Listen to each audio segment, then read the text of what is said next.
ښوونځی ستاسې په کور کې. السلام علیکم قدرمنو زده کوونکو، هیله لرم چې روغ او جوړ به یاست. ښوونځی ستاسې په کور کې ځانګړې خپرونه ده. زه بشیر احمد محمدي مو په چوپاړ کې یم. نن ورځ درس موضوع مو ده د 11 ټولګي د بیولوژي مضمون مربوط د حجرې ډولونه. په تیر درس کې مو د حجراتو په هکله باندې خبرې وکړلې، د حجرې تاریخچه او همدارنګه مایکروسکوپ ډولونه او تاریخچه مو ولوستله. نن راځو د حجرې ډولونو د یا ټایپس آف سیل باندې خبرې کوو.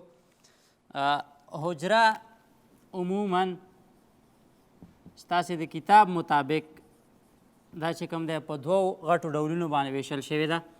یو چې کوم دی هغې ته پروکاریوت ویل کېږي او بل چې کوم دی هغه یوکاریوت دی.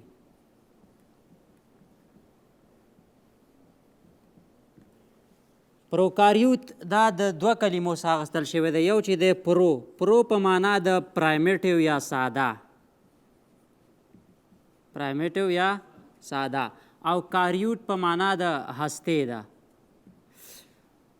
یعنی پروکاریوت هغه حجراتو ته ویل کېږي چې مشخصه هسته نه لري او همدارنګه د دې مشخصې هستې تر څنګ په دوی کې چې کوم دی هسټون پروټین هم نشته دی. نو هسټون پروټین، د هسټون پروټین هم نه لري. نور توپیرونه چې کوم د یوکاریوت حجراتو سره لري هغه وایو د خیره سره.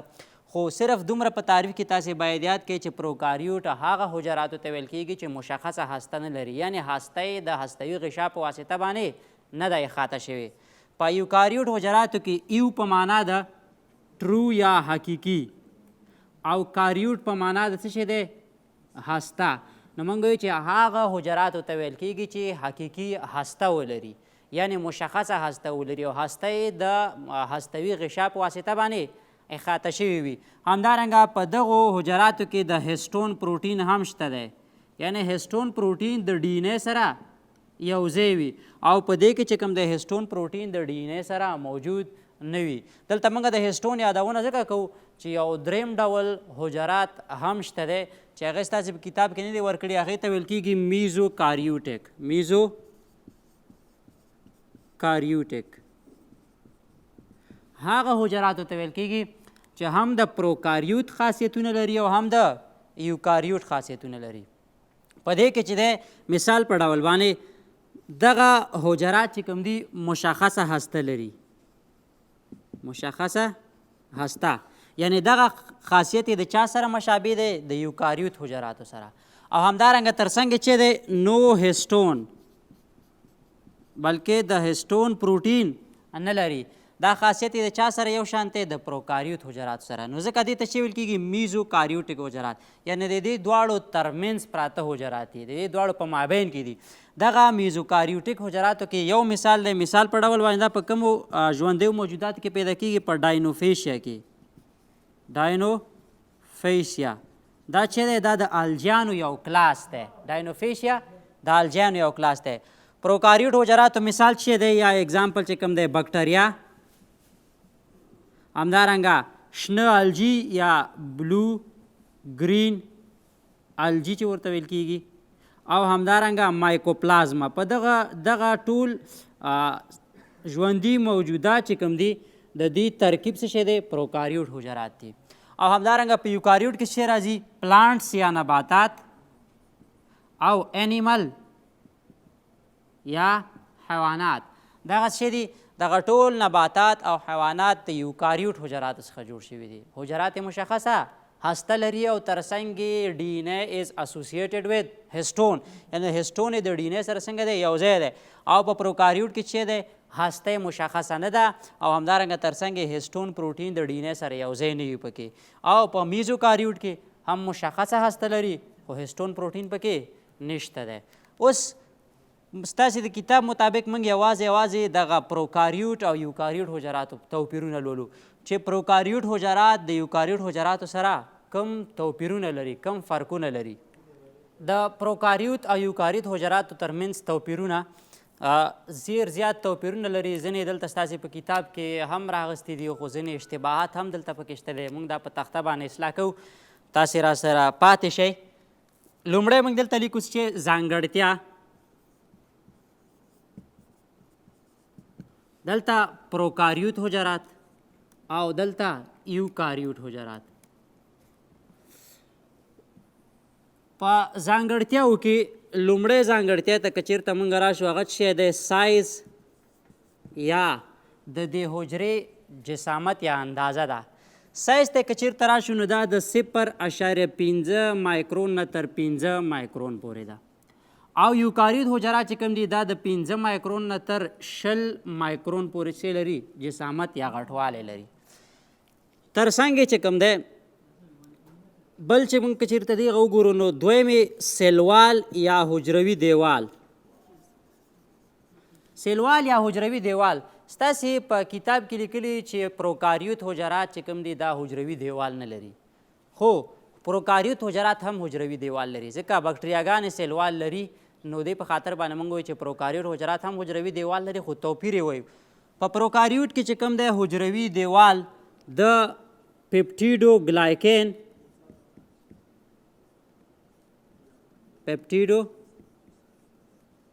ګلایکین څخه جوړ دی. همدارنګه تر څنګ چې کوم دی دې په ترکیب کې امینو اسید او کاربوهایډریټ هم شامل دي او تر څنګ میورین دا چې دی دا د دې په ترکیب کې شامل دي. خو په یوکاریوت حجراتو کې چې کوم دی په پلانټ کې په نباتاتو کې حجروي دیوال د سلولوز څخه جوړ دی. په فنجیانو کې چې کوم دی دا د چیټین څخه جوړ دی او حیوانات حجروي دیوال نه لري یعنی حیواني حجرات حجروي دیوال نه لري.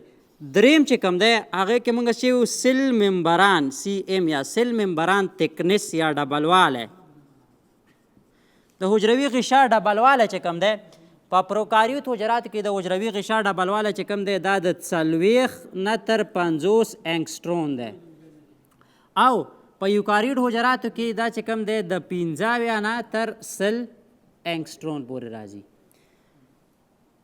د سیل ممبران تر څنګ بل چې کوم دی څلورم موږ کروموزوم ته راځو. کروموزوم په پروکاریوت حجراتو کې چې کوم دی کروموزوم څنګه وي دا سنګل وي یعنی یو دانه وي خو په یوکاریوت حجراتو کې بیا چې دی دا ملټیپل دی یعنی تعداد یې څنګه دی زیات دی.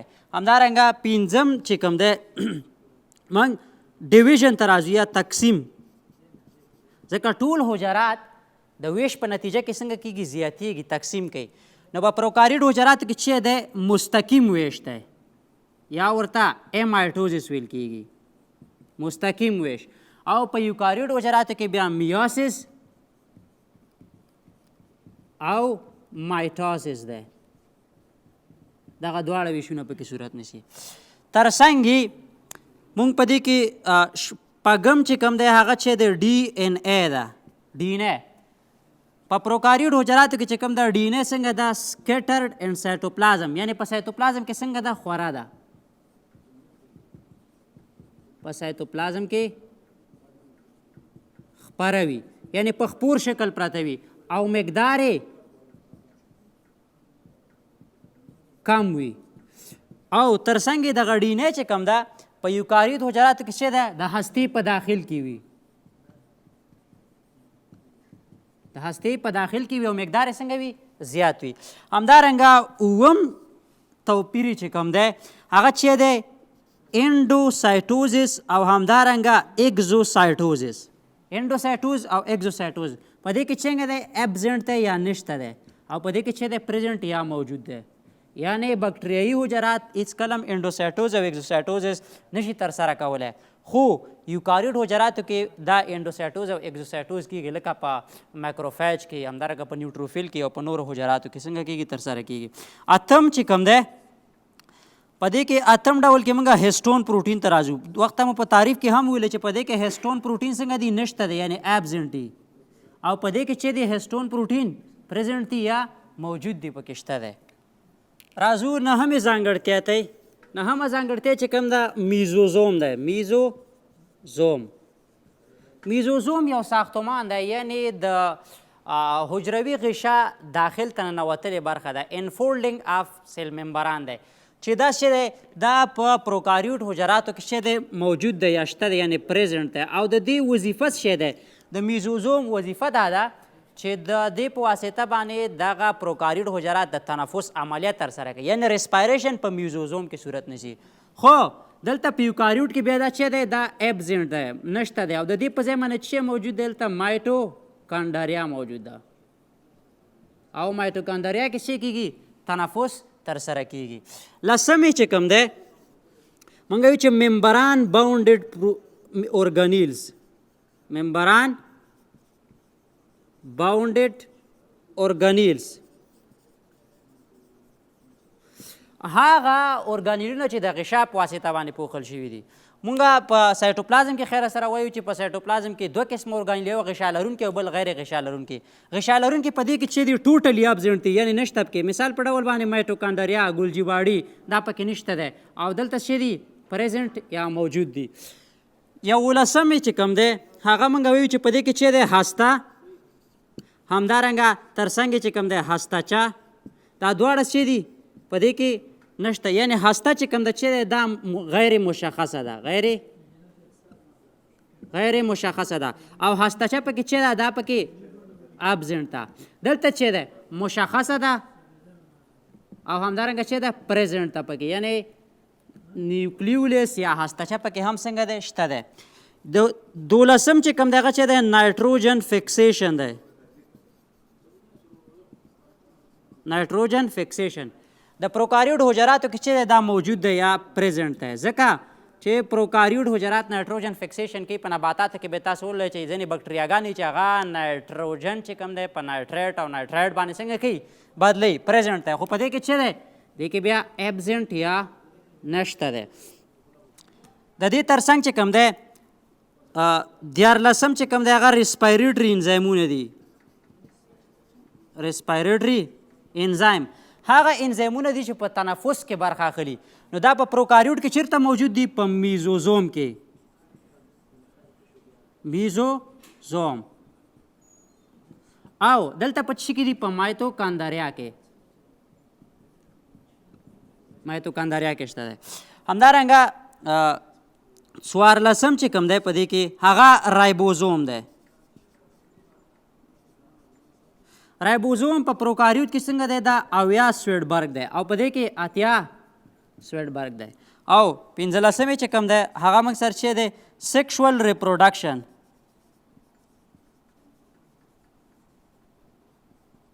جنسي تکثر. په پروکاریوت حجراتو کې جنسي تکثر هیڅ کله صورت نه نیسي، یعنی چې دی ابزنټ دی، نشته پکې. او په یوکاریوت حجراتو کې چې دی پریزنټ دی، یعنی نارینه او ښځینه جنسي حجرات سره یوځای کېږي او بالاخره څنګه کېږي؟ تکثر صورت نیسي. او 14 چې کوم دی یا اخرنی چې کوم دی هغه موږ سره چې دی واکیول دی. واکیول چې کوم دی په پروکاریوت حجراتو کې چې نشته دی، ابزنټ دی. او په یوکاریوت حجراتو کې چې کوم دی پلانټس کې یا نباتاتو کې چې دی لارج یا غټ وي، او په انیمل کې دا شی وي سمال یا کوچنی وي. همدارنګه نور هم ډېر زیات توپیرونه لري، خو هغه توپیرونه چې دی موږ دلته نه لیکو. دغه یو څه داسې توپیرونه چې باید تاسې یاد ساتئ. دغه یو خبره چې ستاسې کتاب کې اشتباه ده چې لیکلي چې په پروکاریوت حجرات کې حجروي دیوال نشته دی. په دې باندې باید پوه شئ چې په پروکاریوت حجراتو کې هم حجروي دیوال شته دی، خو یوازې په ترکیب کې سره څه لري؟ فرق لري. په یوکاریوت حجراتو کې د سلولوز او چیټین نه جوړ شوی، یعنی په نباتاتو کې سلولوز، په فنجانو کې چې کوم دی د چیټین نه، او په پروکاریوت کې بیا پیپټیډو ګلایکین، میورین، امینو اسید او کاربوهایډریټونو څخه څنګه دی ترکیب شوی دی. راځو د حجرې جوړښت ته. عموما چې کوم دی حجره له 3 برخو څخه جوړ شوې ده. که چېرته موږ حجره رسم کو نو حجره 3 برخې لري. لومړی برخه چې کوم دی دا چې دی دا حجروي غشا ده. ورپسې چې کوم دی دا چې دی سایتوپلازم دی، او ورپسې برخه چې ده هسته ده. په نباتاتو کې د حجروي غشا ترڅنګ سیلوال یا حجروي دیوال هم شته دی. لومړی موږ حجروي دیوال، بیا ورپسې حجروي غشا وي، بیا سایتوپلازم ته راځو. سایتوپلازم ترکیب په دې کې اورګانیل دا ټول به وي، بالاخره بیا په هسته باندې څنګه کوو؟ د حجرې ترکیب تمامیږي او هسته هم لولو چې په هسته کې کوم شیان دي. لومړی راځو چې شته سیلوال یا حجروي دیوال ته. حجروي دیوال یا سیلوال دا په یوکاریوت حجراتو کې چی نه جوړ شوی دی؟ د سیلولوز څخه. خاص ډول موږ په نباتاتو کې وایو سیلولوز څخه جوړ شوی دی.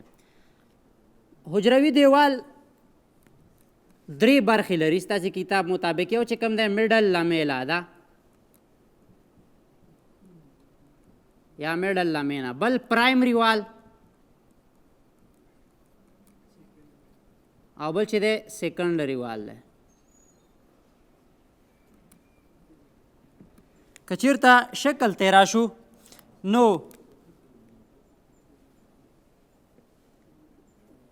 دغه منځنۍ برخه چې کوم ده دا چې دی دا میډل لمیلا ده میډل لمیلا د دوه حجراتو د ارتباط برخه ده یعنی دوه حجرات یو بل سره ارتباط کوي لکه دې طرف ته که چېرته دا حجره چې وي دا یو ا حجره ده او دا چې دی بي حجره ده خو د دواړو ترمنځ چې پروت دی دغلته په د حجروي دیوال د دواړو دیوالونو ترمنځ د ا او د بي حجرې ترمنځ چې کومه برخه ده دا چې دا میډل لمیلا ده میډل لمیلا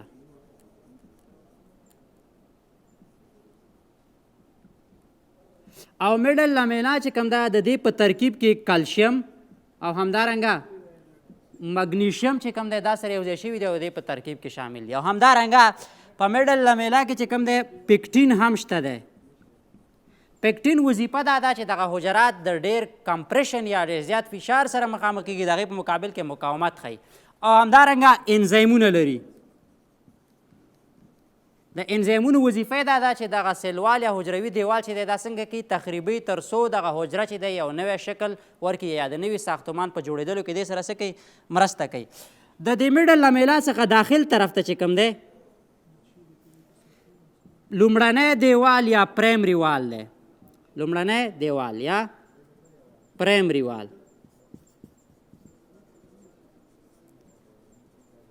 او د پرایمري وال په ترکیب کې چې کوم دی په زیاته اندازه هیمی سلولوز دي په کمه اندازه باندې پکې سلولوز دي په ټولو حجراتو کې شته دی خو په میرسټمیټک حجراتو کې هغه حجرات دي چې دوامداره ویش کوي په هغې کې یوازینی پرایمري وال چې دی موجود دی بلکې سیکنډري وال پکې نشته دی د دې پسې وروستنی چې کوم دی هغه چې دی هغه سیکنډري وال دی سیکنډري وال بیا چې لري بیا درې برخې لري یا درې لیرز لري یو چې دی د S1 په نوم دی بل چې دی S2 او بل چې دی S3 په نوم باندې یادېږي د دې په ترکیب کې یوازې په دې کې چې دغه کم د سلولوز مایکروفیبرل شامل دي د دې په دلته کې په هغه موقعیت کې فرق دی مثال په دې یو کې چې دی په افقي ډول پراته وي په بل کې عمودي او په بل کې په مایل ډول نورې کم هغه فرق سره نشته دی خو دغه سیکنډري وال چې کوم دی دا یو یونیفارم نه دی یعنی په یوه برخه کې چې لري خالیګاه لري داسې که دلته هم داسې موږ رسم کو